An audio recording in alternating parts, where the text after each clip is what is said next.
Welcome back to my channel, Coin Purchaser, Coin Collectors, and History Hunters. Today we've got something absolutely fascinating, a coin that's surrounded by mystery, legacy, and immense value. We're diving deep into the Edward VII GRA Brit, OMN, REX, FID, DEF, IND, IMP, 1 penny 1911 coin. Yes, you heard that right, 1911 Edward VII. But wasn't he already gone by then? Stay tuned as we uncover this numismatic marvel, its full history, circulation details, and today's shocking market value. Let's start with the mystery. The 1911 Edward VII 1 penny should not even exist. Why? Because King Edward VII died in May 1910, and coins of 1911 should bear the name and portrait of his son, King George V, who succeeded him. Yet, this coin exists with Edward VII's royal title and the date 1911. What's going on here? Is it fake? Is it a mint error? Is it a collector's dream come true? Let's break it all down. First, let's translate the Latin inscription you see on the obverse of the coin. Edward VII GRA Brit, OMN, REX, FID, DEF, IND, IMP. This means, Edward VII, by the grace of God, King of all the Britons, Defender of the Faith, Emperor of India. This royal title was used throughout his reign from 1901 to 1910, but by 1911, the official coinage had already transitioned to George V. On the obverse we see the regal portrait of King Edward VII facing right. The engraving is clean and sharp, with fine detail in the hair and beard, typical of the royal mint's craftsmanship. On the reverse, the classic seated Britannia figure appears. She holds a trident in her left hand and a shield bearing the Union Jack in her right. The word 1 penny is boldly inscribed around her, and below sits the date, 1911. This reverse design was used from the mid-Victorian period well into the reign of George V, and it's instantly recognizable to British coin enthusiasts. Here's the kicker. The official Royal Mint did not produce any Edward VII pennies dated 1911. That makes any such coin a numismatic anomaly. So what could this mean? The coin is a private mint fantasy piece or replica, not struck by the Royal Mint.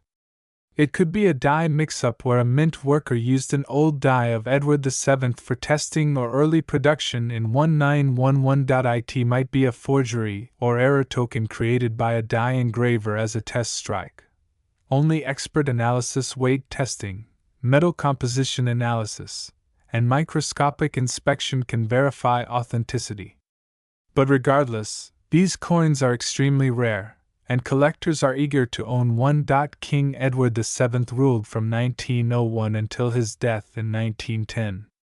He was the eldest son of Queen Victoria and ushered in what we now call the Edwardian era, a time of elegance, industrial advancement, and empire building. During his reign, the Royal Mint produced a range of coins with his image, including halfpennies, pennies, farthings, florins, and crowns. The Edwardian penny, introduced in 1902, became a staple in everyday British commerce and was minted consistently until his passing. In 1911, the coinage officially transitioned to King George V, whose portrait replaced Edward VII across all denominations. A penny bearing Edward's name dated 1911 defies the mint's timeline, making it historically significant and worth investigating.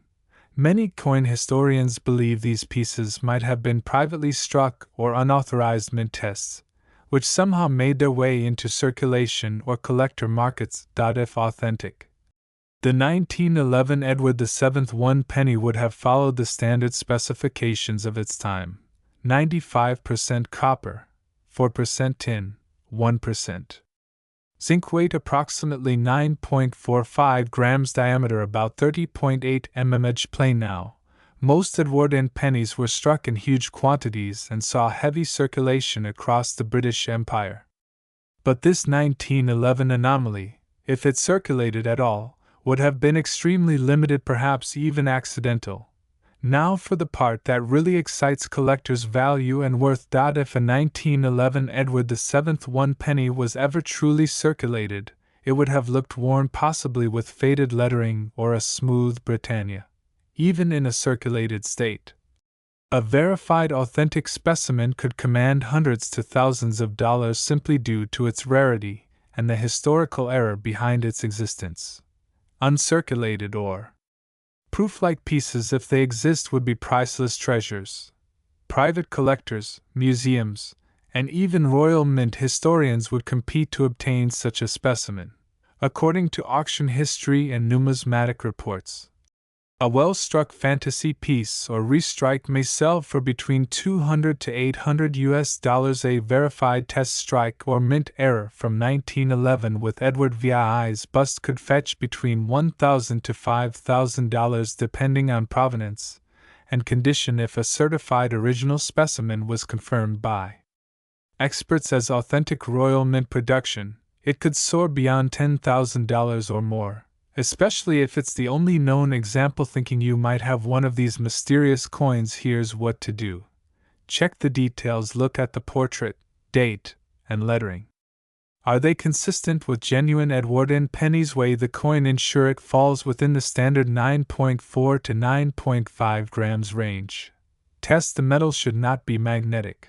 Seek expert appraisal. Only a numismatic expert or grading service like PCGS or NGC can confirm if your coin is genuine or a fantasy piece. Remember, even well-made replicas can look convincing to the untrained eye.